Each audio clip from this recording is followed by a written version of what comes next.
sa umagang ito ay mapalad po tayo na nandito sa atin si Dr. Eric Tayag para magbigay ng update tungkol sa dengue at ibang programa ng Department of Health.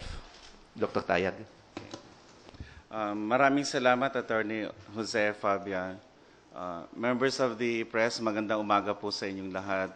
Wala po kaming bagong ulat sa dengue, pero ito po ay matutunghayan nyo bago matapos ang linggong ito. Ang huling ulat po namin ay as of August 6, 2011, kung saan nagtala na tayo ng 45,333 cases sa buong bansa.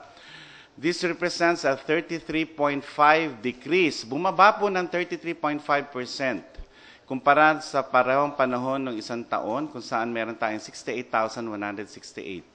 Ibig ho sabihin yan, may higit 20,000 po ang maaring na-prevent nating kaso ng dengue ngayong taon. Sa kabuuan po, ang bilang ng namatay ay sumampa na sa 267. Kumpara ho nung isang taon, ito ay umabot sa 539. Sa makatuwid din po, may higit 250 po ang maaaring naiwasan natin sa mga namatay sa dengue.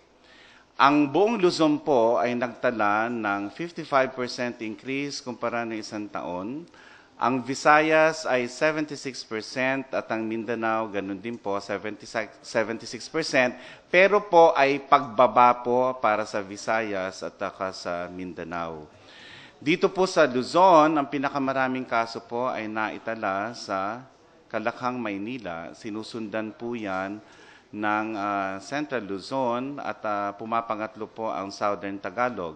Subalit, ang pinakamataas pong bilang ng pagtaas ay sa Ilocos Region, tapos sa Cagayan, sa Central Luzon at Kalakhang, Maynila. Meron ho kami mga nadeklarang outbreak as of August 6. Sa Ilocos Sur po, 5 bayan po yun. Bantay, Candon City, yung Santo Domingo, yung Vigan, at yung sa La Union naman, 5 rin po. Kasama po ron ang Bacnotan, Bagulin, Balawan, Bawang, at ang lungsod ng San Fernando.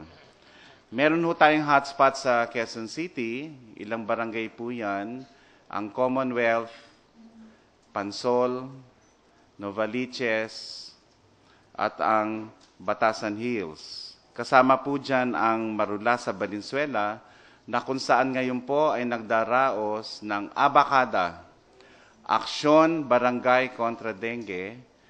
Nilunsad na po ng Department of Health sa Marula sa Valenzuela. Ngayon po ang kaganapan dyan upang ang mga voluntaryo po sa mga barangay ay talaga pong siseryosohin po ang paghahanap sa pinamamahayan ng lamok. Sapagkat simple lamang po ang mensahe ng Kagwaran ng Kalusugan. Kung hindi po manganganak ang mga lamok, walang mangangagat at wala pong magkakadengue. Maraming salamat po. Magandang umaga.